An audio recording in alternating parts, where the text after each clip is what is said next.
اعوذ باللہ من الشیطان الرجیم، بسم اللہ الرحمن الرحیم۔ سووا education for all YouTube channel میں ہوں Faizur Rahman, director Shaheed Osama Wara education academy Chitral, اور میرے ساتھ تشریف فرما ہیں محمد علمگیر بخاری، نوجوان اور ممتاز ماہر تعلیم محقق۔ اور معزز ناظرین، جس طرح آپ کو معلوم ہے کہ کچھ عرصے سے ہم اس یوٹیوب چینل میں فلاسفی، سائنس، میتھمیٹکس اور مختلف علوم کے بارے میں مختلف سیشنز لے کے آپ کی خدمت میں حاضر ہو رہے ہیں۔ اور اس سے پہلا جو ہمارا پروگرام تھا وہ فلاسفی کے ہی سے متعلق تھا، اور آج کا پروگرام جو ہے یہ بھی فلاسفی ہی کے متعلق ہے۔ اور آج کے پروگرام میں ہم ڈسکس کریں گے how to think like a philosopher, یعنی فلاسفر اور عام انسان میں کیا فرق ہے، فلاسفر اور عام انسان کی سوچ میں کیا فرق ہے۔ تو آج کے اس پروگرام میں ہم بات کریں گے کہ how to think like a philosopher. جس طرح آپ کو پتہ ہے کہ پہلے بھی ہم ڈسکس کر چکے ہیں کہ بیسیکلی فلسفہ کیا ہے۔ فلسفہ دو ورڈ سے ڈرائیو ہوا ہے، فیلو اور صوفیہ، جس کا معنی ہے حب دانش، علم کے ساتھ محبت، حکمت کے ساتھ محبت۔ قرآن پاک میں بھی ایک آیت ہے، وَمَن یُؤْتِ الْحِکْمَةَ فَقَدْ أُوتِیَ خَیْرًا کَثِیرًا، جس کو اللہ تعالیٰ نے حکمت دی، جس کو اللہ تعالیٰ نے علم دیا، جس کو اللہ تعالیٰ نے فلسفے کی جو علم ہے اس سے مستفید کیا، تو فقد اوتیہ خیرًا کثیرا، اس کو بہت کچھ دیا۔ یعنی فلاسفی یہ بہت بڑی دولت ہے۔ شروع میں ہر قسم کے غور و فکر اور فکر سے حاصل کیے گئے علم کے لیے یہ فلاسفی کا ٹرم استعمال ہوتا تھا۔ تو ایک زمانے میں جو آج کل ہم میتھمیٹکس پڑھ رہے ہیں، جو آج کل ہم فزکس پڑھ رہے ہیں، جو آج کل ہم کیمسٹری پڑھ رہے ہیں، یہ سبھی فلاسفی ہوتے تھے۔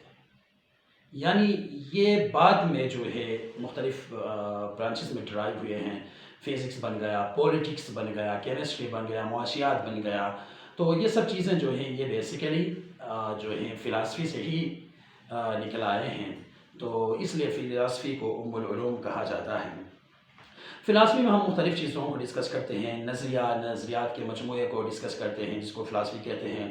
جس طرح کارل مارکس کا فلسفہ، ڈاروین کا فلسفہ، لیمارک کا فلسفہ، لینن کا فلسفہ، اور اس میں عقیدہ یا عقیدات کے مجموعے کے بارے میں بھی اسٹڈی کرتے ہیں۔ جس طرح اسلامی فلسفہ ہوتا ہے، عیسائیت کا فلسفہ ہوتا ہے۔ اس طرح جو ہے کسی مظہر کے حقائق تک منطقی یعنی لاجیکل یا مشاہداتی طور پر بیان کرنے کو بھی فلسفہ کہا جاتا ہے۔ جس طرح دماغ کا فلسفہ ہوتا ہے، دل کا فلسفہ ہوتا ہے، عشق کا فلسفہ ہوتا ہے۔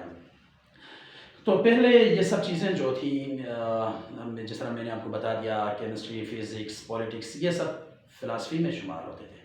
لیکن بعد میں یہ مختلف جو ہے برانچز میں تقسیم ہو گئے۔ تو ابھی بھی جو ہے اگر ہم دیکھیں گے کہ ہر ایک سبجیکٹ کے پیچھے ایک فلسفہ ہے، ہر ایک سبجیکٹ کے پیچھے ایک فلاسفی موجود ہے۔ تو اس لیے جس طرح ہم پڑھ رہے ہیں نا، کارل مارکس کا کتاب ہے ڈاس کیپٹل، وہ بیسیکلی اگر آج کل آپ دیکھیں گے تو کارل مارکس کا جو ہمارے پاس بک ہے ڈاس کیپٹل، وہ بیسیکلی وہ فلاسفی ہی کے حوالے سے لکھا ہے۔ لیکن اس کتاب کو اگر آپ اٹھا کے دیکھ لیں تو وہ آپ کو ایک معیشت کا کتاب نظر آ رہا ہے۔ تو پہلی مرتبہ میں نے جب ڈاس کیپٹل پڑھ رہا تھا تو لگ رہا تھا مجھے کہ یہ اکنامی کے حوالے سے کوئی ایک بک ہے۔ لیکن جب فلاسفی کو پڑھنے کے بعد جب میں نے اس کو پڑھنا شروع کر دیا تو مجھے ایسا لگا کہ معیشت کے کتاب سے بھی ہے اور اس سے بڑھ کر جو ہے یہ فلاسفی کا کوئی کتاب ہے۔ تو آج کے پروگرام میں ہمارے ساتھ تشریف فرما ہے علمگیر بخاری صاحب۔ جی علمگیر بخاری صاحب، ایک عام انسان اور ایک فلسفی میں کیا فرق ہے؟ ایک عام انسان کے سوچنے کا انداز کیا ہوتا ہے، ایک فلسفی کا سوچنے کا انداز کیا ہوتا ہے؟ اس سے پہلے میں آپ کو بتاتا چلوں کہ علمگیر صاحب بھی اسے کہ میں اور علمگیر صاحب ریسنٹلی ڈسکس کر رہے تھے کہ ایک پروگرام کریں گے، کہ اس پروگرام کا عنوان یا موضوع یہ ہوگا کہ how to like how to think like a philosopher. جب ہم اس پہ بات کر رہے تھے تو کہ ایک فلاسفر کی جو ہے how to think like a philosopher, تو میں اس پہ سوچ رہا تھا، کائنات کے حوالے سے سوچ رہا تھا، مادے کے بارے میں سوچ رہا تھا. تو گھر سے مجھے کال آئی، امی نے کہا کہ آتے وقت جو ہے بازار سے اخروٹ لے کے آنا. تو اب میں سوچ رہا تھا کہ میں عام انسان ہوں، یعنی میں فلاسفر سے عام انسان بن گیا. کچھ اس طرح کی باتیں ہیں عامر صاحب. تو how to think like a philosopher. بہت شکریہ فدا صاحب، جس طرح آپ نے یہاں پہ بہت خوبصورتی سے اس کو لنک کیا، how to think like a philosopher کو لنک کیا، کہ عام کامن سینس تھنکنگ میں اور فلاسافیکل تھنکنگ میں یہی فرق ہوتا ہے. عام انسان روزمرہ زندگی کے مسائل کے بارے میں سوچتا ہے کہ مطلب میں کیا کھاؤں گا، کیا پہنوں گا، کون سی نوکری کروں گا، گھر کیسا ہوگا. یہ کامن سینس کی تھنکنگ ہوتی ہے. اور جو فلاسافیکل تھنکنگ ہوتی ہے وہ تھوڑا سا اس سے ڈیپ ہوتی ہے، کہ مثلا میری زندگی کا مقصد کیا ہے، میں کیوں ہوں، میں اس دنیا میں ہوں، میرا اس دنیا کے ساتھ کیا ریلیشن ہے. تو اس قسم کے سوالات جو ہے وہ ایک فلاسفر سوچتے ہیں. تو کامن سینس تھنکنگ اور فلاسافیکل تھنکنگ میں بنیادی فرق یہ ہے کہ کامن سینس تھنکنگ روزمرہ زندگی کے بارے میں ہوتی ہے اور اس کی ضروریات کے بارے میں ہوتی ہے، جبکہ فلاسافیکل تھنکنگ جو ہے وہ اس سے ڈیپ ہوتی ہے اور اس میں انسان یہ تلاش کرتا ہے کہ اس کی زندگی کا وجود کیا ہے، وہ خود کہاں سے آیا ہے اور کس طرف جا رہا ہے، اس کی زندگی کا مقصد کیا ہے. اس سے پہلے کہ ہم اس کو تفصیل کے ساتھ ڈسکس کریں، میں یہ ڈسکس کرنا چاہتا ہوں کہ اس کی اہمیت کیا ہے. ہم کیوں ادھر بیٹھے ہیں اور فلسفے کے بارے میں ہم چاہ رہے ہیں کہ سارے لوگ اس کو پڑھیں اور وہ بھی فلاسافیکل تھنکنگ شروع کریں. تو اس کے لیے ہمیں انسانی دماغ کا جو نیچر ہے، اس کی ورکنگ ہے، اس کو پہلے سمجھنا ہوگا. اچھا، نیچر آف ہیومن برین، انسانی دماغ کیسے کام کرتا ہے. لیکن انسانی دماغ ایسے کام کرتا ہے کہ جب آپ اس کو انفارمیشن دیتے ہیں تو وہ انفارمیشن کے اوپر جج کر کے کوئی فیصلہ نہیں لیتا ہے، بلکہ انسانی دماغ میں پہلے سے کچھ پریمیسز بنے ہوتے ہیں. بالکل. تو ہماری پیدائش، جس گھر سے ہم آئے ہیں، جس سوسائٹی میں ہم رہتے ہیں، جن لوگوں سے ملے ہیں، ان سب نے ہمارے دماغ میں پریمیسز بنائے ہوئے ہوتے ہیں. بالکل. اب اس کے بعد کسی چیز کے بارے میں جب ہم اپنے خیالات کا اظہار کرتے ہیں، اپنی رائے دیتے ہیں یا کوئی بات کرتے ہیں، تو وہ اسی پریمیسز کی بنیاد پر ہوتا ہے. مثلاً اگر آپ دنیا کے مختلف مکاتب فکر سے تعلق رکھنے والے لوگوں کو اگر آپ سنیں تو آپ کو وہ بڑے خوبصورت انداز میں باتیں کریں گے. ہر کوئی آپ کو لگے گا کہ یہ صحیح کہہ رہا ہے. ہر ایک مکتب فکر کے انسان کو اگر آپ سنیں تو آپ کو لگتا ہے کہ اسی کی بات ٹھیک ہے، کیونکہ وہ اسی پریمس کی بنیاد پہ کوئی بات کر رہا ہوتا ہے. تو اب وہ جو پریمس ہے اس کو کبھی بھی انسان چیلنج کرنے کے بارے میں نہیں سوچتا کہ جو میرے ذہن میں آلریڈی پریمسز بنے ہوئے کیا یہ ٹرو ہے. اچھا. اب یہ جو سوچنا ہے یہ فلاسفر کا کام ہوتا ہے. اب فلاسفر اور عام آدمی میں یہ فرق ہوتا ہے کہ اگر آپ کسی کو سنتے ہیں، لیٹ سپوز کسی سے بات کرتے ہیں، کسی سے وہ آپ کا مکالمہ ہوتا ہے، تو اس وقت آپ اس کے دلائل کو نہیں بلکہ اگر آپ ان کے پریمیسز کو چیلنج کرتے ہیں تو یہ فلاسفر کا کام ہوتا ہے. اب اگر آپ اپنی سوسائٹی میں دیکھیں تو لوگ جو ہے وہ پریمیسز کے بارے میں بات نہیں کرتے جو ان کے ذہنوں میں پہلے سے بنے ہوئے ہیں. تو بہت ساری باتیں ہمارے معاشرے میں ایسی ہیں، چاہے وہ ثقافت کے لحاظ سے ہو، چاہے وہ مذہب کے لحاظ سے ہو، چاہے کسی بھی سیاسی یا اس نظریے کے متعلق ہو، تو لوگوں نے ان پریمیسز کو چیلنج نہیں کیا ہوا ہوتا ہے.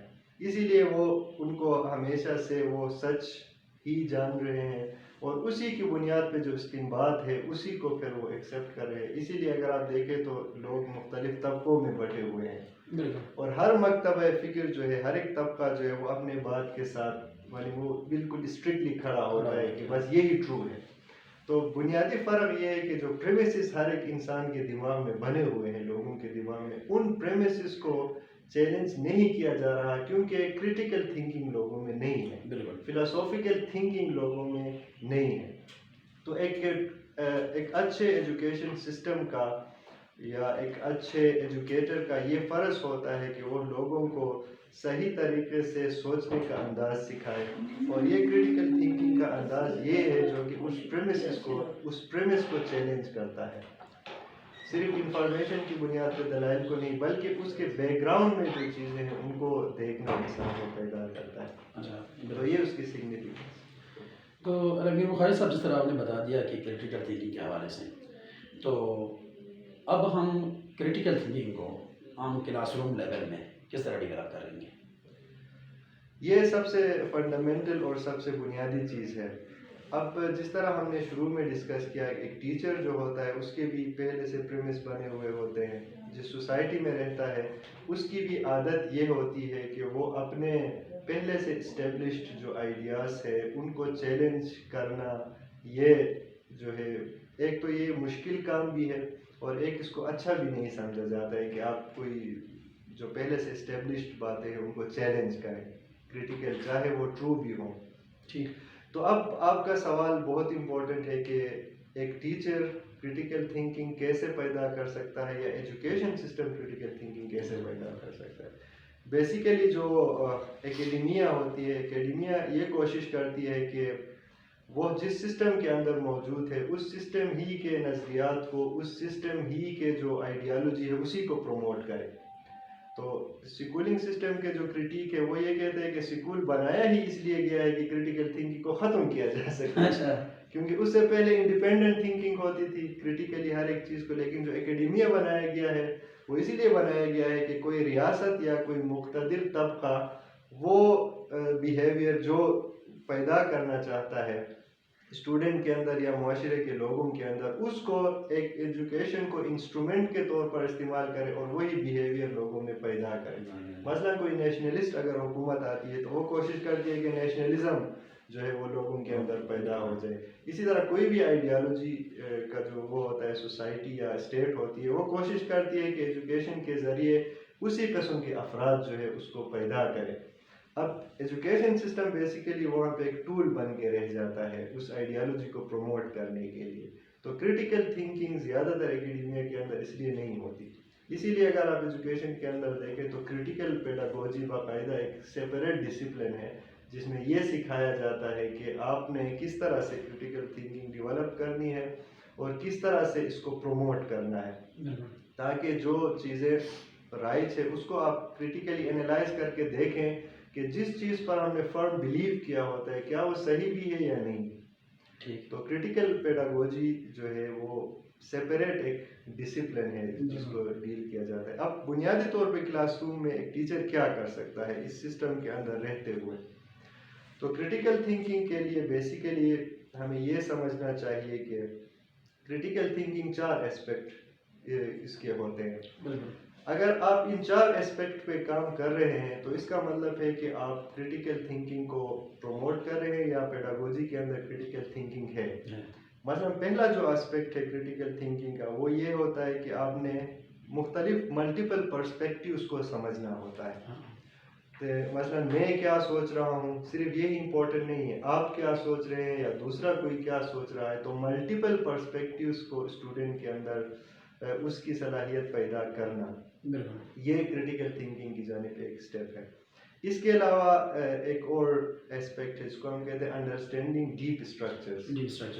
تو ڈیپ اسٹرکچرز کو سمجھنا ہوتا ہے کسی بھی سبجیکٹ کے اندر جو ڈیپ اسٹرکچر جو لنک ہوتے ہیں مختلف ایلیمنٹس کے درمیان ان کو آئیڈینٹیفائی کرنا ہوتا ہے. اس کے علاوہ جو تیسرا اسپیکٹ ہے وہ یہ کہ سالونگ نان روٹین پرابلمس. ہم روٹین پرابلمس کو سالو کرنے کے عادی ہو چکے ہوتے ہیں اور ہماری تھنکنگ بھی اسی لائن پہ ہوتی. تو کوئی نان روٹین پرابلمس کو سالو کرنا یہ کریٹیکل تھنکنگ ڈیولپ کر لیتا ہے. اور لاسٹ یہ ہوتا ہے کہ ایویڈنس جو ہوتے ہیں، ایویڈنس کی بنیاد پہ ڈیسیجن لینا، ایویڈنس کلیکٹ کر کے اسی بنیاد پہ سوچنا اور اسی کی بنیاد پہ فیصلہ لینا، یہ کریٹیکل تھنکنگ کو پروموٹ کرتا ہے. بیسیکلی اگر ہم دیکھیں تو بہت ساری چیزیں ایسی ہیں جن کے بارے میں ہمیں میڈیا یا معاشرہ جو کچھ بھی دیتا ہے ہم اس کو بغیر ایویڈنس کے ایکسیپٹ کر لیتے ہیں. اگر آپ تھوڑا سا ریسرچ کر کے اس کے پیچھے جائیں اور ایویڈنس کلیکٹ کرنے کی کوشش کریں تو سم ٹائمس آپ کو بالکل ہی اس کے الٹا جو ہے وہ نتائج ملتے ہیں.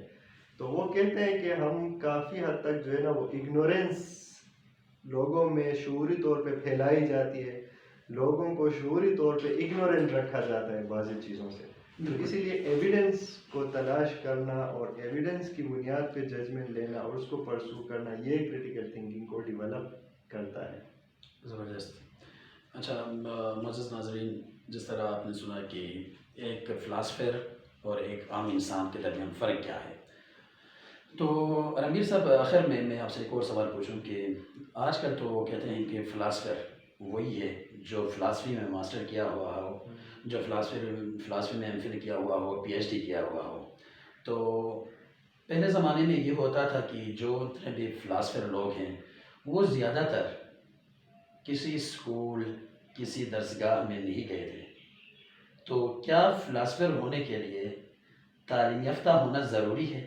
کیونکہ یہ سوال عام طور پر لوگوں کو عجیب سا لگے گا کہ یہ کس طرح کی سوال پوچھ رہا ہے کہ کیا فلاسفر بننے کے لیے تعلیم یافتہ ہونا ضروری ہے. کیونکہ آج کل ہم کہہ رہے ہیں کہ جو فلاسفی ہے اس کے لیے خاص قسم کی ایجوکیشن ہونی چاہیے. تو پہلے زمانے میں جب ہم دیکھتے تھے کہ اکثر لوگ جو ہیں فلاسفر جو ہے جو خاص طور پر ان کی اسکولنگ جو روٹین کی ہوتی ہے وہ نہیں ہوئی تھی. تو اس کے بارے میں آپ کیا کہہ رہے ہیں؟ ہاں، اس میں دونوں باتیں صحیح ہیں. ایک تو یہ کہ فلاسفر ہونے کے لیے اس قسم کے اسکولنگ کا ہونا ضروری نہیں ہے. جو بھی انسان ان سوالات پر سوچتا ہے جو کہ فلسفے کے بنیادی بگ کویسچنس ہے تو اس کو ہم فلاسفر کہہ سکتے ہیں. دوسری بات ہے کہ جو بھی ان ڈسپلنس کو فالو کرتا ہے جو کہ اکیڈیمیا کے اندر پڑھائے جاتے ہیں، تو ایٹ دی اینڈ اگر آپ دیکھیں تو لیٹ سے اگر کسی نے لیٹ سے بایولوجی میں پی ایچ ڈی کیا ہے تو اس کو احسان صاحب کو جو ڈگری ملے گی اس کے اوپر لکھا ہوگا ڈاکٹر آف فلاسفی.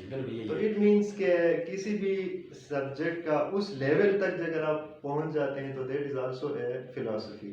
تو اس حساب سے وہ بھی فلاسفی ہے جب آپ اس لیول پہ ان سوالات تک پہنچ جاتے ہیں تو. لیکن فنڈامنٹلی ضروری نہیں ہے کہ فلاسفر عام جو ہے وہ طریقے سے تعلیم یافتہ ہو. ایک بات میں یہاں پہ اور ایڈ کروں فائنلی، وہ یہ کہ جس طرح شروع میں آپ نے بھی کہا کہ شروع میں سب فلاسفی تھا، سارا علم، بعد میں اس کو ہم نے علیحدہ ڈسپلن میں تقسیم کیا. ابھی سائنس جو نیچرل فلاسفی تھی وہ بھی علیحدہ ہو گئی اس سے، پھر جو میٹا فزکس تھی وہ بھی. تو سائنس بیسکلی اس کا اسکوپ جو ہے فلاسفی کو اس کو لمٹ کیا گیا ہے کافی حد تک، جو کہ ایک اچھی بات نہیں ہے. اگر آپ دیکھیں تو جتنی بھی ڈیولپمنٹ نیچرل سائنس میں اور سوشل سائنس میں ہوئی ہے اس کے پیچھے فلاسفرز ہی تھے. مثلا ابھی اس کائنات کو جس چیز کے ذریعے ہم سمجھتے ہیں وہ تھیوری آف ریلیٹیوٹی ہے آئنسٹائن کی. تو کیا آئنسٹائن بھی روایتی طور پر ایک لیبارٹری میں بیٹھ کر اسی طرح کا سائنٹسٹ تھا جس طرح کا سائنٹسٹ ہم پرسیو کرتے؟ نہیں، بلکہ وہ ایک فلاسفر تھا. وہ اس نے اپنی تھنکنگ کے ذریعے یہ سب کچھ یعنی ایک ایسی تھیوری بنائی جس کو 100 سال کے بعد اس کے ایویڈنس ہمارے سامنے آ رہے ہیں کہ یہ گریویٹیشنل فیلڈ ہے، یہ بلیک ہول ہے، یہ پلسار ہے. وہ سارے بعد میں ڈسکور ہوئے تھے. تو کہنے کا مقصد یہ کہ ایک جو فلاسفی ہے اس کو جب ہم علوم سے باہر نکالتے ہیں تو فلاسفی کا اسکوپ لمٹ ہوتا ہے، تو اس کا نقصان انسانیت کو ہوتا ہے. آج کل سائنس میں کیا ہو رہا ہے، سائنس صرف انڈکٹیو میتھڈ پہ چل رہا ہے. مثلا بیٹھ کے کوئی تھیوری بناتے ہیں، اس کا میتھمیٹیکل ایکویشن لکھتے ہیں، پھر جا کے اس کو ٹیسٹ کرتے ہیں ہیڈرون کولائڈر میں جا کے، کہتے ہیں کہ یہ صحیح ہوا یا پارٹیکل ہے یا نہیں ہے تو آپ کا سارا کام جو ہے وہ ہو گیا. تو یہ طریقہ کار جس کو آج کل سائنٹسٹ فالو کر رہے ہیں اس سے ان کو زیادہ فائدہ نہیں مل رہا ہے ایز کمپیئر ٹو جب فلاسفی کو اس کے ساتھ شامل کیا گیا تھا اور انڈیپینڈنٹ تھنکنگ ہو رہی تھی سائنس کے اندر. تو اب اس کے نتیجے میں سائنس کو بہت بڑا فائدہ ہوا تھا اور ایسے تھیوریز اور ایسے ڈسکوریز ہو رہے تھے جس کی وجہ سے ہمارا جو کائنات کو سمجھنے کا پورا پیراڈائم جو ہے وہ شفٹ ہو گیا تھا. تو ابھی ضرورت اس بات کی ہے کہ سائنس کو یا فلاسفی کو تمام علوم کے اندر یعنی نیچرل سائنس کے اندر بھی، سوشل سائنس کے اندر بھی اس کا جو مقام ہے اس کو دیا جانا چاہیے تاکہ وہ انسانیت کی خدمت کر سکے اور ہم بہتر طور پہ اس دنیا کو، اس کائنات کو سمجھ سکیں. تھینک یو سو مچ علمگیر صاحب. جس طرح معزز ناظرین علمگیر صاحب نے کہا کہ جب تک ہم فلاسفی کو اس کا وہ مقام نہ دے سکیں، اس کا وہ مقام نہ دیں گے تو تب تک ہم انسانیت کی خدمت نہیں کر سکیں گے. تو اس لیے ہمارا مین مقصد بھی یہی ہے کہ ہم فلاسفی کے حوالے سے شعور پیدا کریں، اویئرنیس پیدا کریں، آگاہی پیدا کریں.